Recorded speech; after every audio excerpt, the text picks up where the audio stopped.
అడుగుతున్నారు. ఆ మంగ్లీ సంబంధించిన సాంగ్ కాంట్రవర్సీ అవడానికి ప్రధానమే కారణం ఏంటంటే లిరిక్. ఆ లిరిక్ రాసిన విధానం ఏదైతే ఉందో ఆ లిరిక్ పూర్తిగా గమనిస్తే లిరిక్లోనే చాలా అంటే వేరే డబుల్ మీనింగ్ వచ్చేలాగా లిరిక్స్ ఉన్నాయి. లిరిక్ ఏమో డబుల్ మీనింగ్ వచ్చేలాగా ఉంది.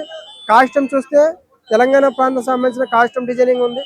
కొరియోగ్రఫీ చేసే విధానం ఇవన్నీ కూడా సరిగ్గా లేవు. అంటే ఒక్కొక్క ప్రాంతం దగ్గర ఒక రకంగాను, ఒక్కొక్కరితో ఒక రకంగాను, అంటే కాస్ట్యూమ్స్కి, కొరియోగ్రాఫర్కి, లిరిక్కి మూడింటికి మ్యాచ్ అవ్వాలి. అలా మ్యాచ్ కాకుండా ఉండడం వల్ల ఈ సాంగ్ ప్రధానంగా కాంట్రవర్సీ అయింది.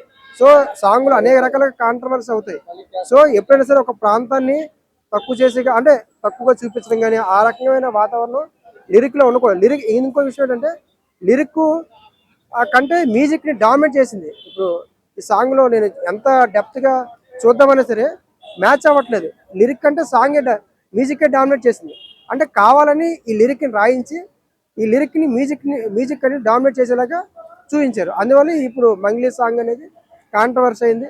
మంగ్లీ సాంగ్నే డిలీట్ చేయమని చెప్పి అందరూ కోరుతున్నారు. అంటే దీనికి కారణం ఏంటంటే పూర్తిగా ఎప్పుడైతే ఇలాంటి సాంగ్స్ ప్రైవేట్ సాంగ్ చేసేటప్పుడు కొన్ని జాగ్రత్తలు తీసుకోవాల్సిన అవసరం ఉంటుంది. ఎందుకంటే కేవలం ఇది అనేక మంది యొక్క ఆడియన్స్ యొక్క ప్రజల యొక్క మనోభావాలు కూడా దెబ్బతినే అవకాశాలు కూడా ఉంటాయి. ఇప్పుడు ఈ సాంగ్ని అందరూ ఏమనుకుంటున్నారంటే తెలంగాణ సంబంధించిన సాంగే అని ఫీలింగ్ ఉంటుంది. కానీ లిరిక్లో మాత్రం డబుల్ మీనింగ్లు ఉన్నాయి. ఆమె కాస్ట్యూమ్ డిజైన్ ఏమో ఒకలాగా ఉంది, సాంగ్ లిరిక్ ఏమో ఒకలాగా ఉంది, కొరియోగ్రఫీ ఒకలాగా ఉంది. మూడు ఎప్పుడు కూడా కొరియోగ్రఫీ, లిరిక్, సాంగ్ మూడు మ్యాచ్ అవ్వాలి. ఆ మూడు మ్యాచ్ అవ్వకుండా మూడు రకాలుగా చూపించారు. ఆ మూడు రకాలుగా మంగ్లీ సాంగ్ వైరల్ అవ్వడానికి, రీచింగ్ రావడానికి కూడా ఇదే ప్రధానమైన కారణం. మూడు రకాలుగా ఉన్నాయి. అందుకని మూడు రకాల ఆడియన్స్ కూడా ఆమెను కనెక్ట్ అయ్యారు. సో అనేక 2-3 ప్రాంతాల్లో కూడా తీసుకొచ్చారు. సో అనేక ప్రాంతాల వారిని కూడా అందులో తీసుకొచ్చారు. సో ఈ యొక్క మంగ్లీ సాంగ్ని అనేక మంది ఆ తెలంగాణ ప్రాంతం చెందిన వాళ్ళు కూడా రీల్స్ చేయడం వల్ల ఏమవుతుందంటే తెలంగాణ సాంగ్ ఏనేమో అని ఫీల్ అవుతున్నారు. కానీ అందరూ చెప్తుంటే ఆ తెలంగాణ సంబంధించిన సాంగ్ కాదు, ఆ లిరిక్కి తెలంగాణ ప్రాంతానికి సంబంధం లేదు అనే విషయాన్ని కూడా చాలా స్పష్టంగా చెప్తారు.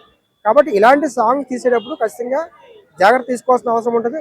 అవసరమైతే ఎక్కడైతే లిరిక్లో ప్రాబ్లం ఉందో, ఎక్కడైతే కాంట్రవర్సీ ఉందో ఆ కాంట్రవర్సీని డిలీట్ చేసి, అంటే సాంగ్ మొత్తం డిలీట్ చేయమని అడుగుతారు, ఆ కాంట్రవర్సీని క్యాన్సిల్ చేసి మిగతాది యాడ్ చేసి మళ్ళీ కొత్తగా అదే సాంగ్ని అప్లోడ్ చేసుకోవచ్చు. కాబట్టి మనం సాంగ్ తీసేటప్పుడు కూడా ఇతర ప్రాంతాలని మనోభావాలు దెబ్బతీయకుండా, ఎవరిని కించపరచకుండా, ఎవరి యొక్క సాంప్రదాయాలకి అంటే ఎగ్నిస్ట్గా వాళ్ళని అవమానపరిచేలాగా ఉండకుండా ఉండాలని కోరుకుంటున్నాం. ఖచ్చితంగా మంగ్లీ సాంగ్ని రీఅప్లోడ్ చేసుకోవచ్చు.